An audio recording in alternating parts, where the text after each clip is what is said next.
Meat City, baby. Hello and welcome back to Meat City Gaming. JD here with another Star Wars Galaxy of Heroes video, and today we're once again covering Grand Arena. The footage that you're seeing in the background of the video is from the championship match of the most recent Grand Arena. This is the 5v5 version with no ships involved. And the championship round, the final round, took place on May 20th, 2019. Yes, the night of the season finale, series finale of Game of Thrones. So no spoilers. Hope you all enjoyed it. Anyway, after the show was over, I attended to my Grand Arena Finals match. And it was a bit disappointing, which is kind of the common theme for Grand Arena lately. If you have a tightly constructed roster with all of the meta characters, it's really hard to lose, even at my GP, I should say, because the matchups just aren't fair. I got matched up this time. No one else in my matchups even had Darth Revan, let alone Darth Malak. I think two of them had Jedi Revan, and none of the others even had that. So, yeah, you could have put out a survey on who was going to take first in this Grand Arena, and everybody would have picked the right person. They would have picked me. It wouldn't have been a contest. You could have just handed out the rewards and saved everybody a lot of time. And that's not meant to be a brag. It's meant to highlight an issue with Grand Arena. It's just not...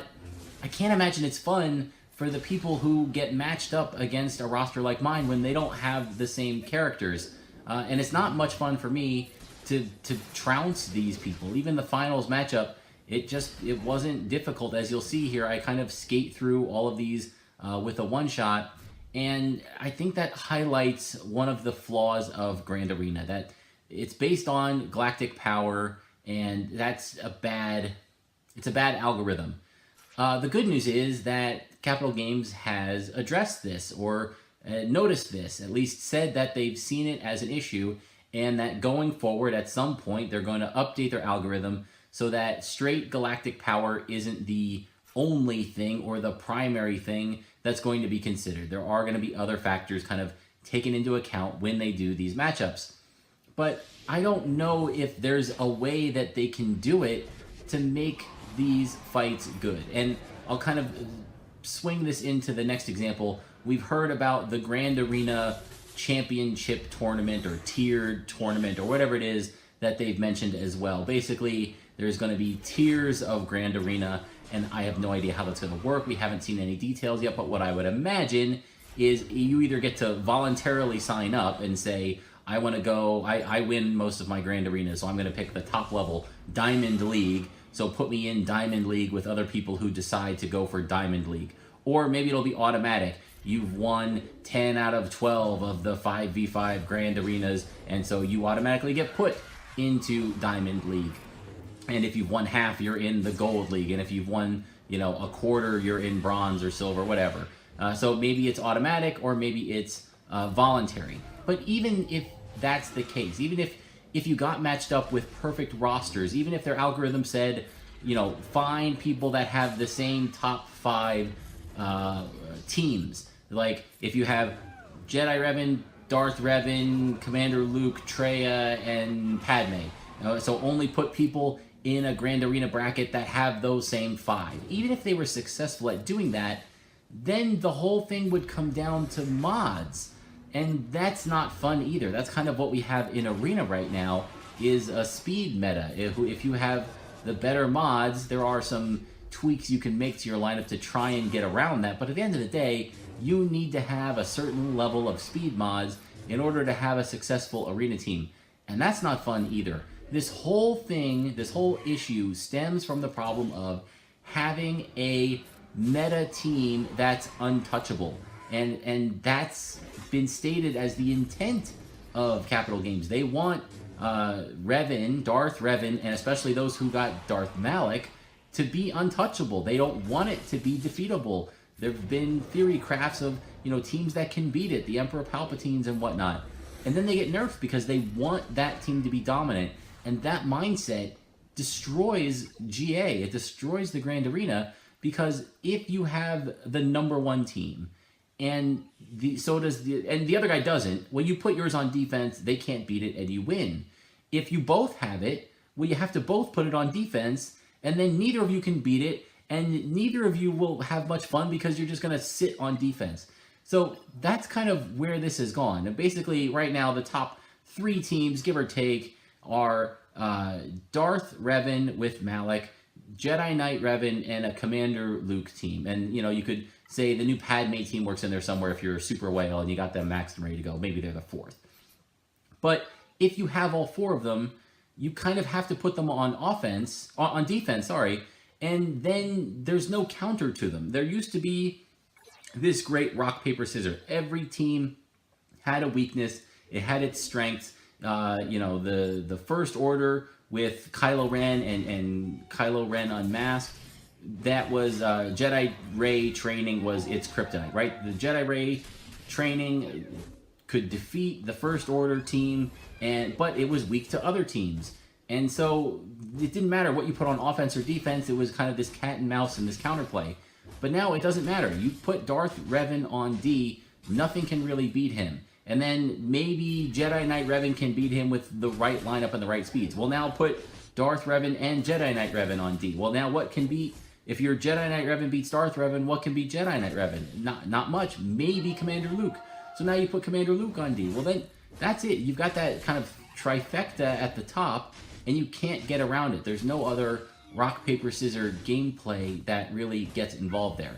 At least at my GP. I would be interested to hear from people who have maxed rosters, the true whales, where you have every team, you have every character at gear 12, maxed out, ready to go. When you clash against another Titan with that amount of GP, is there a strategy to it? Do you just both put your best teams on defense and then maybe you get 1 or 2 offensive wins and it comes down to who was able to keep a little bit more protection on their team in their one victory? Is that how it goes at the top tier of Grand Arena, at the highest galactic power levels of Grand Arena? I don't know. That's what it seems like to me, at least where I'm at. And it doesn't seem fun, and it doesn't seem like something that can be fixed without changing the mindset of, here's the newest character, we want the tip of the spear to get it, we want the whales to get it, and therefore we want it to be untouchable for a certain amount of time. So if you're doing that with Arena in mind, it's going to filter into the rest of the game. It's going to filter into Grand Arena and Territory Wars. And I don't know. It doesn't seem like a very healthy way to have the game progress, because that toxicity that you want for Arena, and I get it. I get you want people to spend money, so it's got to be good.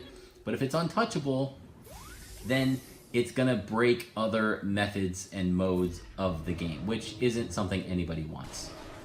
So the second topic that I wanted to talk about a little bit today is timing and rewards for Grand Arena.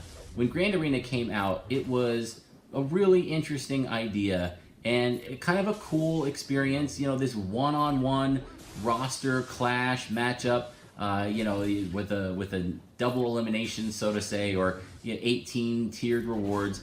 It's a cool concept. I do enjoy it, even though the implementation isn't 100% right now. It's a cool concept, and it does have potential. And those first couple of Grand Arenas were really intense, right? They were competitive, and you wanted to win, and it was really, really cool. The problem is, and this came up maybe a month ago, where Capital Games said they were going to increase the frequency of Grand Arena and then tone down the rewards to match. And I think that was the absolute wrong decision. I think they should have gone the other way. And I'll explain why. I get some people love Grand Arena and you want to do it every day. And if that's your case, let me know in the comments. Tell me why. And I get it. All power to you. Everybody likes different game modes. But for me, the problem is when you have it so frequently, it feels less special. So this is what, Grand Arena, I don't know, 15 now or 19? Like, you can't keep track because they're so frequent and it doesn't matter. And do you count, is this the 5th 5v5 no ships or whatever? There's the different variations in there as well. What was really cool about Grand Arena is you went in, your roster got locked in, you had these 3 days of battles, and the good thing is that now they don't take a whole lot of pre-planning. You kind of have your defensive teams preset, you have your offensive teams preset. you can set them so that's 24-hour window to spend 10 minutes setting up your team, and then maybe a half hour to attack the next day. So the time investment is fine. That's not where I have the issue. It's in the rewards and kind of the sense of progression and accomplishment. And what I mean by that is right now, you used to have this clash, right? You had this grand arena, this new thing, and maybe you got first place, or maybe you got second, or maybe you got last, and you're like, that was cool, but it'd be great if I had X team for the next time this came around. And in between grand arenas, you would work on it. You would try to say, all right, before the next grand arena, I'm gonna change X. I'm gonna have this, or my mods are gonna be switched up, or I'm gonna get that new team up and running. And so you had something to work towards, and then when the next grand arena showed up, you had that ready and you got to implement it and it was good to go. But now that they've made them so frequent, you don't really have that gap, that time to pick something to focus on and kind of complete it and accomplish it. You complete a grand arena and the next one's coming, I don't know, 3 days, 4 days, and sure, you're progressing in the game, so you might get a gear level on a character, but you're not really changing your roster. You're not adding anything fundamental that changes the way that you do your offense or defense setup. You just, maybe you increased one of your guys from gear 10 to gear 11. Okay, that's fine. But so it kind of all feels the same. It all feels blah. And the rewards, because they're toned down, there's some times where the rewards are they're just bad. Sometimes they're a little better than others if you've got, Mark 5 stun guns or some other piece of desirable gear in there. Yeah, people want the extra 15 for getting first place over second, and that's fine, but I would prefer it to be a special event, maybe once a month, maybe twice a month, where you hype it up and you get ready for it and you tune your roster and then you engage in it and the rewards are really worth it, right? Maybe it's an extra 2 Zetas for first place. Maybe it's an extra full piece of crafted gear. Heck, I think we're at the point where we can throw some Gear 12 gear into these grand arenas as the reward structure. It's been around for long enough. We need some more sources of revenue for it, or avenues of accessing that gear. So yeah, make Grand Arena great again. Ugh, as terrible as that phrase is, but I think it could be true here. Like it was cool at the beginning. It's lost a little bit of its shine. It's become routine. It's become just kind of a grind. And I would prefer it to be a special event. It shows up more limited, but you know when it's coming and you can prepare your roster ahead of time.